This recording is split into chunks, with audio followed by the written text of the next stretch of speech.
முதலில் திரைப்படத்திற்கான இலக்கணங்களை மாற்றுவது அவர்கள்தான் ட்ரெண்ட் செட்டர். அந்த விதத்தில் இயக்குனர் சுரேஷ் ராஜகுமாரி ஒரு ட்ரெண்ட் செட்டர். ஸ்ரீதர் சொல்லுவாங்க இயக்குனர், பழைய இயக்குனர். அவர் ஒரு ட்ரெண்ட் செட்டர். பாரதி ராஜா, பாலு மகேந்திரா, மகேந்திரன்.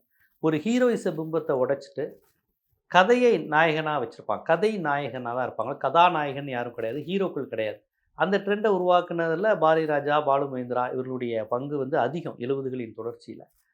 எம்ஜிஆர், சிவாஜி உச்சத்தில் இருந்தபோதே அவர்கள் அவருடைய கடைசி அதாவது எம்ஜிஆருக்கு வந்து அவ்வளோதான் முடிய போகுது. அது அரசியலில் போறாரு, அரசியல் வந்துட்டாரு. சிவாஜி அவர்களும் பீக்கில் தான் இருக்கிறாரு. இருந்தாலும் அந்த காலகட்டத்தில் 16 வயது நிலைய மாதிரி புதிய வார்ப்புகள் அந்த மாதிரியான படங்களை எடுக்கிறாங்க. ஒரு ஹீரோயிசமே இல்லாத ஒரு கான்செப்டை பிரச்சனை கிராமத்து இதை எடுக்கிறாங்க.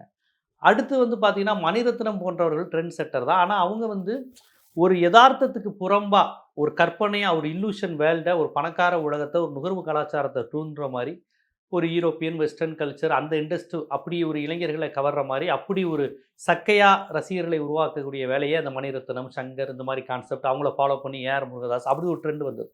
ஆனால் இப்போ உருவாகி இருக்கக்கூடிய இப்போ இந்த சிறை மாதிரியான படம் உருவாக்குற ட்ரெண்ட் செட்டிங் இருக்குல்ல, இது ஒரு சமூக மாற்றத்திற்கான ஆயுதமாக சினிமாவை பயன்படுத்துது. ரொம்ப ரொம்ப முக்கியம்.